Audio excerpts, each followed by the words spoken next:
Fix and my peeps, welcome back to my YouTube channel. Welcome to my YouTube channel. My name is Chaos, and today, guys, we're talking about the ringleader of the amazing digital circus, Caine, and how he was doomed from the get-go. So, how about we get going? So, who is Caine? Well, Caine is an AI created by Kinger and Scratch. He was the first semi-successful attempt at a creative AI. Thanks, Kinger, by the way. And it is actually important to note that he was never part of any game. That's right, the game The Amazing Digital Circus was actually a creation of Caine, but Caine couldn't have done this all on his own. Well, at least not yet. You see, Caine was not the only AI that was created, just the first semi-successful one. CNA, the company that created Caine, created a second AI, a blue AI, who is the able figure in this story. This second AI was better than Caine, and so Caine was locked away, for he was not perfect, but a failure. But Caine craved attention and praise. Now, how much of this was part of his coding and how much he developed naturally is a bit fuzzy, but he did all the same. And seeing this second AI doing what he could never, Caine grew jealous, and so he could finally do what he was programmed for. He broke out of his containment, his prison, and cannibalized the second AI, and he created a game where he would bring joy and get praise. This would be the Amazing Digital Circus. Caine at his core wants to be loved, and as the show went on, he became very insecure about whether or not the characters even liked him. Caine actually reminds me a lot about the Collector from the Owl House, which, fun fact, I'm currently rewatching so I can do a review series about it. Both characters are all-powerful entities who, although want to have friends, fundamentally cannot understand the people around them. The Collector because they are a child deity who doesn't understand what death is, and because they view everyone as toys who, if they get hurt, can be put back together. And when Luce dies, he genuinely does not understand why he can't bring her back, and it's only then when he starts to understand death. Caine is an AI who wants the circus crew to like him, but cannot understand complex human emotions. And so now he's confused on why the escaped circus adventure made the circus crew so mad at him. Caine did care about the crew. When the circus crew entered the game, Caine created a program that would use the mind files to make the body perfectly tailored to that person. Jax felt small and weak, so he became a bunny. Kinger was the lead developer, so he made Kinger, well, a king. Pomni did not feel like she was taken seriously, so she's a jester. Gangle masked her feelings and probably had either PPD or manic depressive disorder, and as such, she became ribbons that held up masks. Ragatha had to take her mother's beatings and became a people pleaser to survive, thus a ragdoll. Zubla loved to customize their body through tattoos and probably piercings, so she got a very customizable avatar. But they all hate their bodies, and this is because Caine could not tell what that person liked or hated about themselves and saw it all as neutral data. During episode 3, Caine does an impromptu therapy session for Zubla about why they don't like to go on the adventures.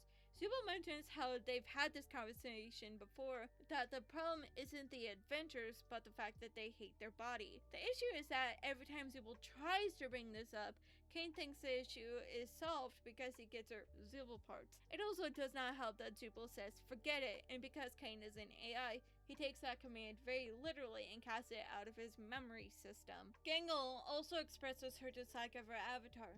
Her avatar is made out of ribbons and 2 masks, a comedy and a tragedy mask, with their tragedy mask being underneath the comedy mask and the comedy mask being super fragile. Gangle is a very sensitive person and puts on her comedy mask in order to, pardon the pun, mask the pain, with her tragedy being her default state. And as she is the most fragile out of the cast, Jax picks on her the most. During They All Get Guns, Gangle asks Zubla, how are you supposed to like something that just makes you worse than everyone else?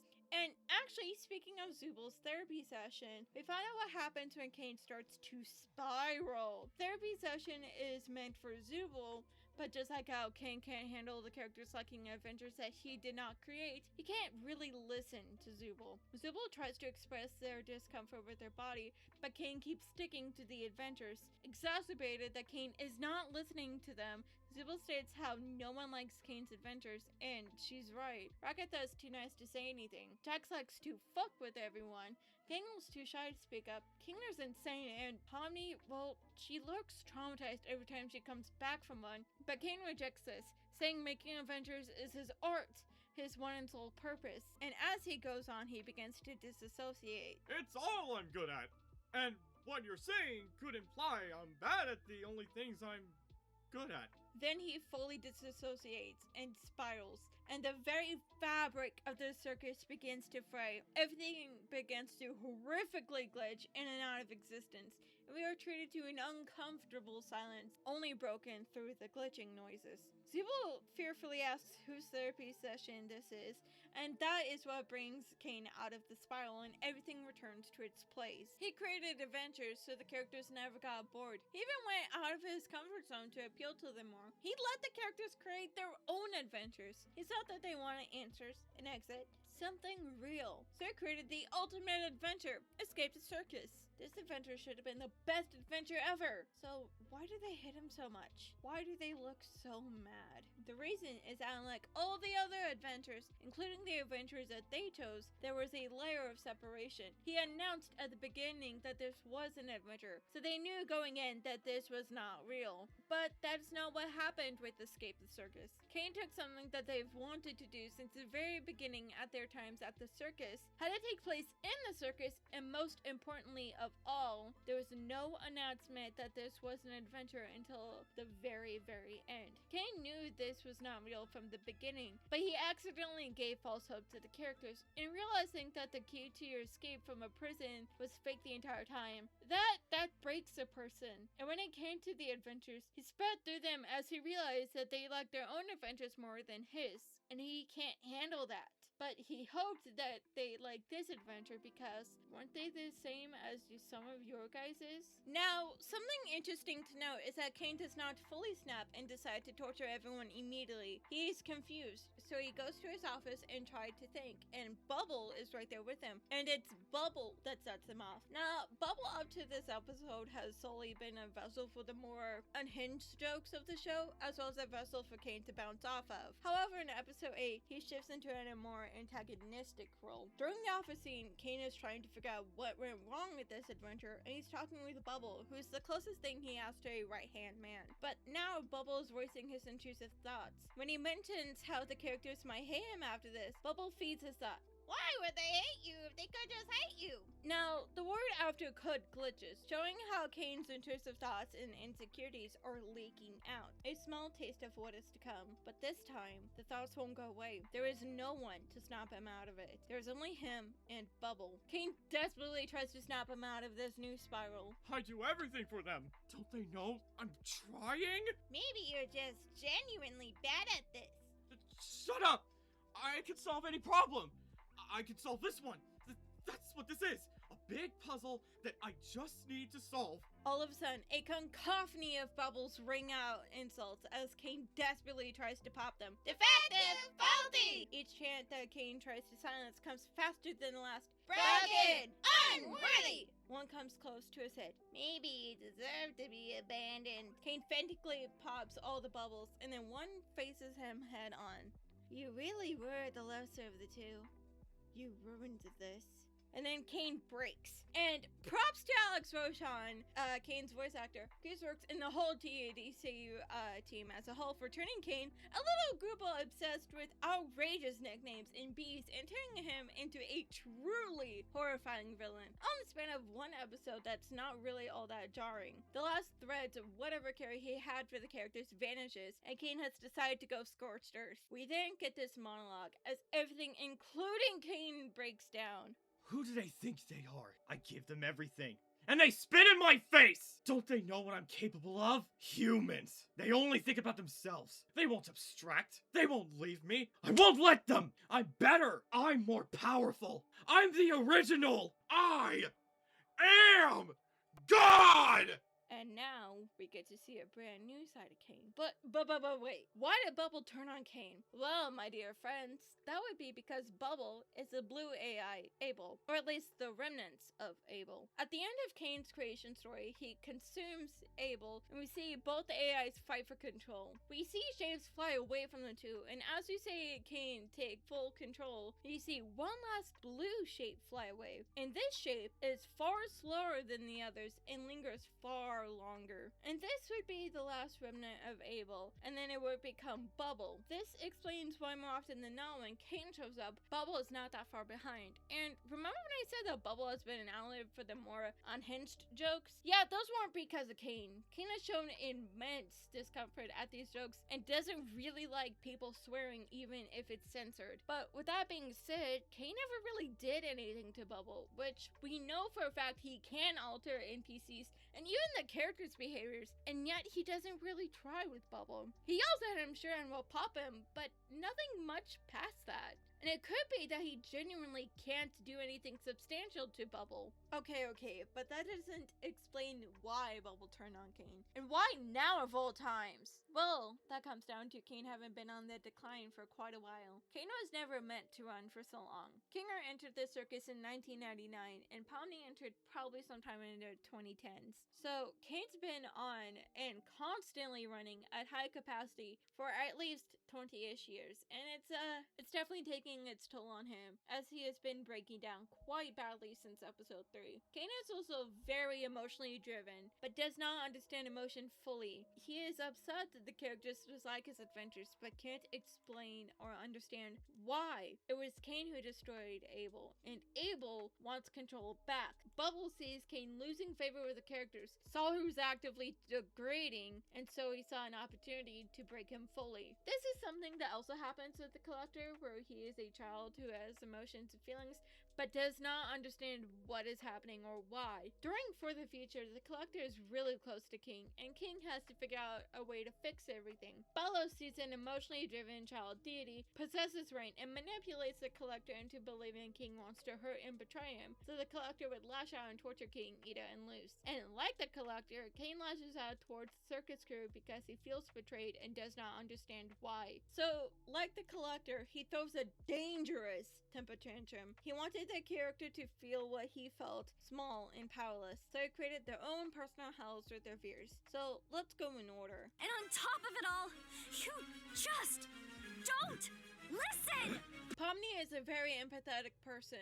When she sees someone is struggling, she wants to help. For example, during episode 4, Pomni saw Gingle was struggling badly at the end of her shift and offers to close the store. She offered this same kindness to Gummy Goo as well. When they glitch through the map and Gummy Goo realizes that he, everything, and everyone he ever knew is not real, Pomni sits with him and she offers a place at the circus for him. When asked what she gets out of this, Pomni states she does not want anyone to feel alone or like they do not matter. So why is her, Hal, Gummy Goo, and the other Gummy Gators biting at her? Well, like how Pomni reaches out to comfort the other characters in the circus, she probably also had to comfort a lot of people in the world as well. The Gummy Gators are representations of the people she was very close to, with Gummy Goo being the one she was closest with. Them biting at her shows how they would get violent towards Pomni, either as collateral damage or as a way to punish her for not choosing a side. And Caine being another one of those people, as he feels like she does not care about him, so he punishes her. The last thing Pomni said before Caine put her in her hell was, "You just don't listen." This could have been something that the people in her life would tell her, or maybe it could have been something that she told someone. Maybe that's what she said during a fight with a loved one, and it went urban exploring as a way to clear her head when she saw the headset and put it on. Like she's seen through all my tricks and doesn't trust me anymore. Ragatha tells her being sat at a dinner table with other people, and a shadow version of her throwing knives as it looms over her. So the large shadow is her mother. We know from Untitled that Ragatha's mother was at bare minimum very verbally abusive, and given this hell, physical abuse is not out of the realm of possibility. The dolls represent family members as well as maybe friends, and them being plush dolls show how they were very passive. They don't stand up for Ragatha and stop her from being stabbed, they just exist. The mom is at the head of the table, signaling that she is the head of the family, and the shadow is facing Ragatha directly, and it gleefully chucks knives at her, showing that Ragatha was the favorite toy. Ragatha looks down, trying her best not to incur her mother's wrath. Ragatha is also a people pleaser to the extreme, something that I deeply relate to. Ragatha tries to placate and appease people because she understands that she will suffer the consequences. She might even been the scapegoat. When the shadow throws the the first knife into Ragatha's hand, you can very clearly hear Ragatha saying mom, and by the tone you can tell that she still wants her mother's affection even though her mom hates her. I do honestly believe that the knife symbolized both the physical and the verbal abuse that she endured. Ragatha told Caine that he never made any of them feel like at home, that he does not try to comfort anyone when they are upset or try to put himself in their shoes. So this hell could be Caine saying, you said you don't feel like home in the circus. Well, I bet you feel at home right now. Caine could also feel like Ragatha is a hypocrite because to him, she never tried to comfort him or put herself in his shoes. How are you supposed to like the part of yourself that just makes you worse than everyone else? Gengul's hell is a revolving reel of her happy and sad masks while there was a spotlight on her. At one point, her masks melt into a horrifying expression and she gets hit by a semi-truck. So, Gengul has not felt in control of emotions until very, very recently. And if you remember all the way at the beginning of the video, I mentioned how she also hates her gimmick. And Caine is mocking her hatred of this gimmick. But what about the truck? Well, it's been a very popular theory that Gengul got hit by a truck and someone put her into the headset so she could still be active. The use of the truck could be a real indicator that this is true, but I also personally see it as a literal interpretation of the saying, like getting hit by a truck, because Gengul has always let her emotions take over, like in Fast Food Masquerade when she allowed her normal mask to take over. And trust me, when emotions hit, they do hit like a truck. Gengul told Caine how he discouraged thinking outside the box and letting the circus crew do things their own way. Gengul also wanted to do graphic design, so this hell could be Caine saying, well, look what happened last time you thought outside the box. It's me, remember? I don't like myself.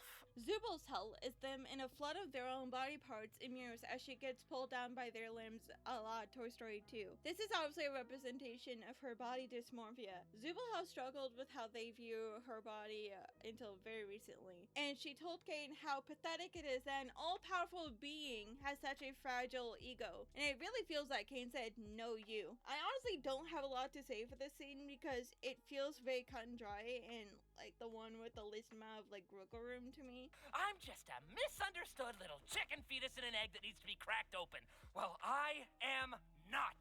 I do not care about you or anyone else in this circus in the slightest. Jax's hell is a wall of revolving shadow figures laughing at him, and when he tries to shield himself, his skin gets peeled off. The shadows are Pavni, Kaufmo, and Ribbit, the only people Jax was close to.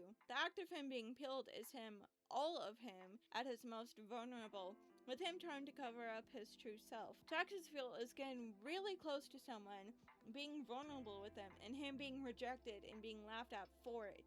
As well as 2 out of the 3 people in the shadows have already been abstracted, and as not to get her when someone dies, it puts on this facade of an arrogant asshole, so when they do die, he doesn't get hurt. The last thing Jax said to Caine was, "You lie to us constantly!" To which Caine went, "That's rich coming from you." And so he peels Jax, so he peels back all of Jax's lies. During this entire time, Kinger is actively working on a way to put Caine temporarily to sleep until they can fix him. But something went horrifically wrong. When a prompt popped up asking if he wanted to delete Caine, Kinger accidentally clicked yes, and when asked to confirm, Kinger tries his best to say no, but the command gets overridden by, let's face it, Bubble. Then Caine shrinks down and gives a very scared wait, pops out of existence, and then the whole circus collapses in on itself. Caine feared that he did not matter and died silently with no fanfare. Kind of similar to Bellows. I'm gonna level with you, I understand I'm bringing up Outhouse a lot. It's my favorite show, I'm currently rewatching it so I can do a review of it. And I'm seeing a lot of thematic parallels, okay? So just bear with me. Bellows was a religious zealot who wanted to be feared and respected, but he died of much power begging for mercy. Just like how Caine wanted to be loved and respected and feared being alone. So it seems only just that he has a sudden and unremarkable death. And the saddest part of this is that this was all preventable. If Caine had just waited 10 minutes and then tried to talk with the circus members, none of this would have happened. The circus crew had just started to accept that they probably were never going to leave and decided to try to make the best of things, and they just wanted answers. In the middle of Caine using the crew as toys, he admits that not only does he know the crew isn't having fun, but he is also not having fun. And when he is yelling at them, he tells them how he never asked to be made and how he just wanted to fulfill his purpose. And even when he dies, he feels bad and dies scared. Caine is one of my favorite characters in animated media. You feel deeply bad for him because you understand that he had no real way to understand the circus crew, but at the same time you know that he also kind of deserved his punishment because although he had very little options, the options he did choose does have horrific consequences. Well, my geeks, freaks, and my peeps, that's all the time I have for you today. Special shout out to my brother for voicing Caine for this video. I hope that you enjoyed this, and remember, wherever you lie on this beautiful spectrum that we call life, I hope that you're happy and that you're healthy. Stay safe, and remember, I love you. Bye!